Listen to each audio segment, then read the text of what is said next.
You're welcome to today's episode of Update. My name is Rimamnde Shawulu.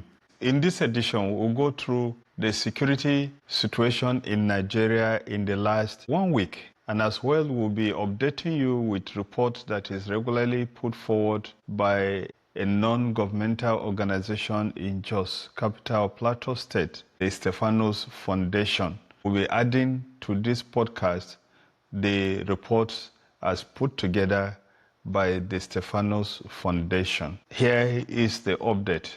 3 kidnapped children were rescued in Kaduna State in the last 1 week. The Kaduna State Police Command has rescued 3 children who were abducted on August 25. The children were abducted at Calabar Road by Sabonlai, Kurmi Mashi area of Kaduna State. A spokesman of the police command said 3 suspects were arrested in connection with the incident. According to the spokesman, Mansur Hassan, the abductors demanded 50 million naira before the police operatives lured one of them out of their hideout to a location where he was arrested. The other 2 suspects were also arrested in the hideout, and the suspects have confessed to the crime. And in Zamfara State, bandits invade some communities, they kill 2 and abduct 100. At least 2 people were reportedly kidnapped, while 100 others were abducted in an attack by bandits in Gandum Malam, Uranrana villages of Bukunyom, local government area of Zamfara State. The criminals were said to have rode their bicycles with which they stormed the communities on August 23rd, while they shot sporadically at the community. Muhammadu Meangwan, village head of Gandum Malam, told Reuters news agency that the bandits killed and kidnapped many women and children during the attack. Hafizu Isa, a resident of the village, told the news agency that the attackers had split themselves into 2 groups. One group mounted roadblocks, while another group went into the village rounding off people. In the process, they killed 2. In another development, the National Security Advisor, Malam Nuhu Ribadu, on Tuesday, August 28, handed over 128 victims rescued from kidnappers in Kauran Namuda local government area of Zamfara State. The National Security Advisor described the rescue as a victory for Nigerian people and a crushing blow to the networks of terror that have been undermining the country. Also speaking at the occasion, the National Coordinator of the National Counter-Terrorism Center, Major General Adamu Laka, said the victims were rescued in 2 batches. According to him, the first batch was rescued on August 14, and this comprised of 40 males, 7 females, and a toddler, while the second batch was rescued on August 19, and this comprised of 34 males and 54 females. A remarkable achievement and a testament to our resolve as a nation. Today is not just about their return. It is about reaffirming our collective resolve as a nation to create a more secure environment for every single person living within the territorial boundaries of our beautiful country. What matters most is giving relief to our people. These victims were brought to the Office of the National Security Advisor, not only to secure their safety, but also to facilitate their healing process. And still on Zamfara, over 13 residents were reportedly drowned in a river while fleeing from gunmen in Birni Magaji. The gunmen were said to have attacked the 2 communities on August 29. According to reports, during the attack, some members of the communities escaped to flee to a nearby river bank.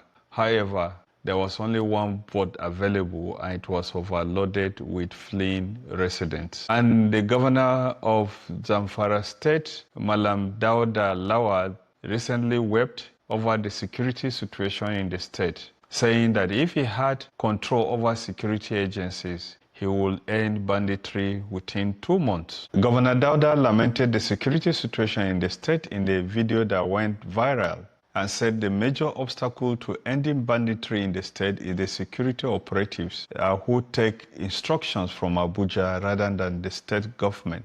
Lawal said that he has capacity to wipe out the criminals in the state within 2 months, if given the direct control of security agents. Lawal insisted that with his knowledge of the terrain and the location of criminals, he could swiftly end the menace if he had the necessary powers. He cited a recent incident in Shinkafi local government area where dozens were killed, saying that security forces on the ground refused to do more because they lacked authorization from Abuja. He noted that his administration had continued to support security operatives with logistics and funding. According to him, 150 patrol vehicles had been distributed to the police, military, Department of State Security Services, Civil Defense, and that he had recruited well over 2,000 protection guides and hunters from Borno and Yobe states to fight the bandits. Lawal also accused political opponents of exploiting the crisis for selfish gain, warning that their actions were damaging the welfare of Zamfara citizens.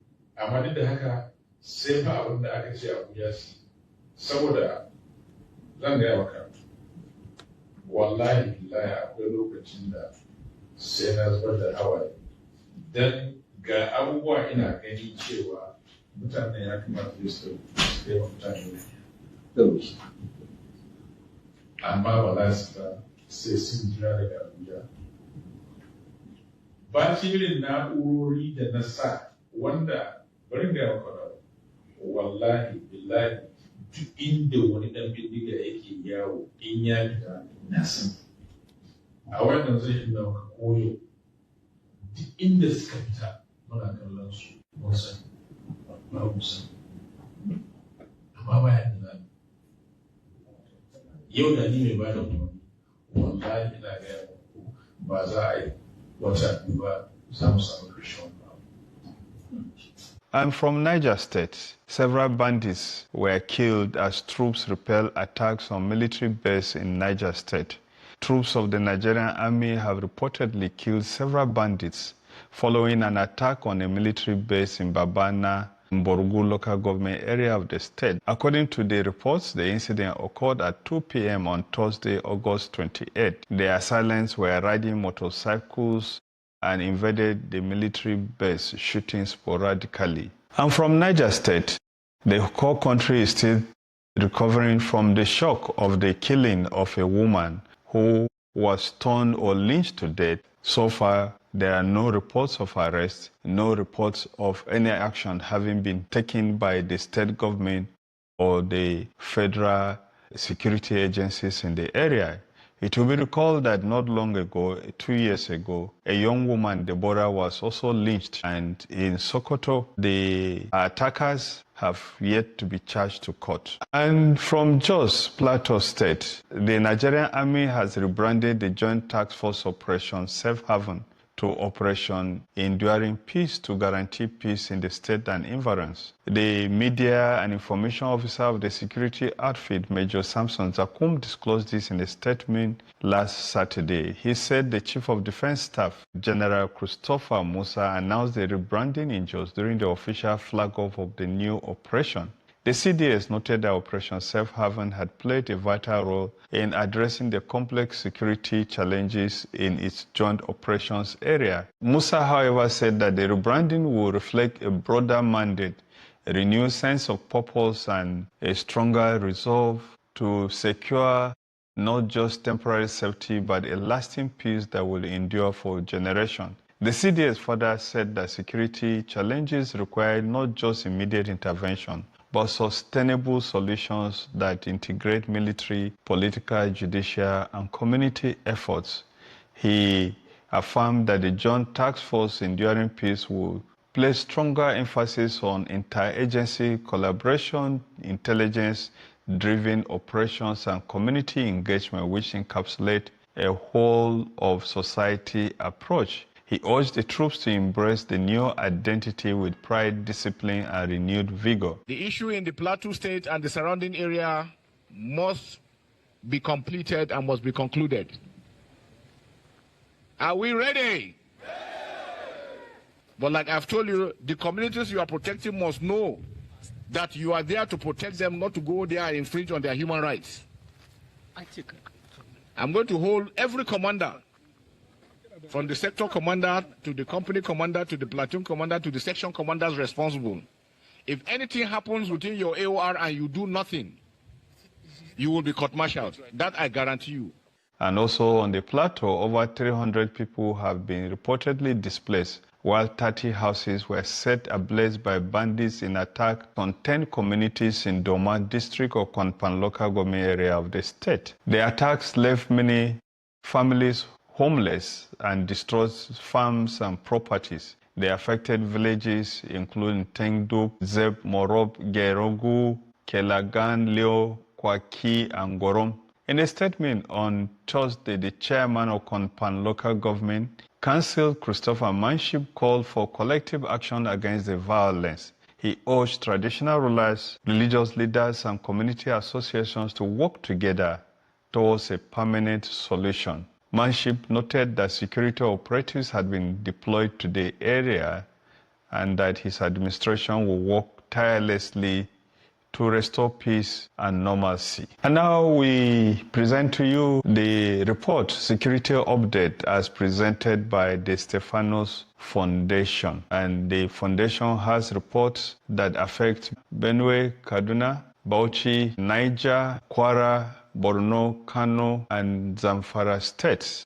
From the reports that the organization has gathered, it does appear that several people in almost all parts of northern Nigeria are still living in very dire stress. And the stress is brought about by these non-state actors who have become more emboldened, and it does appear that the media is getting tired of reporting their activities. And so most of the attacks and killings in the rural areas are no longer reported the way they used to be reported. They have become just mere news and no longer strange or new again. And so this is the challenge that we have going forward in Nigeria. What is really happening?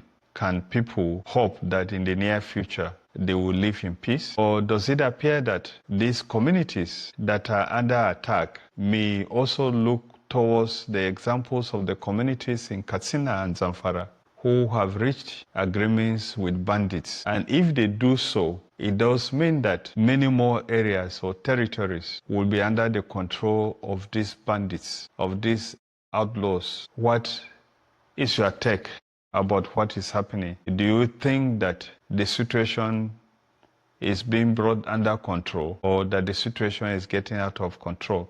Let's have your views and your opinions as we go forward. This is Update. My name is Rimamnde Shawulu.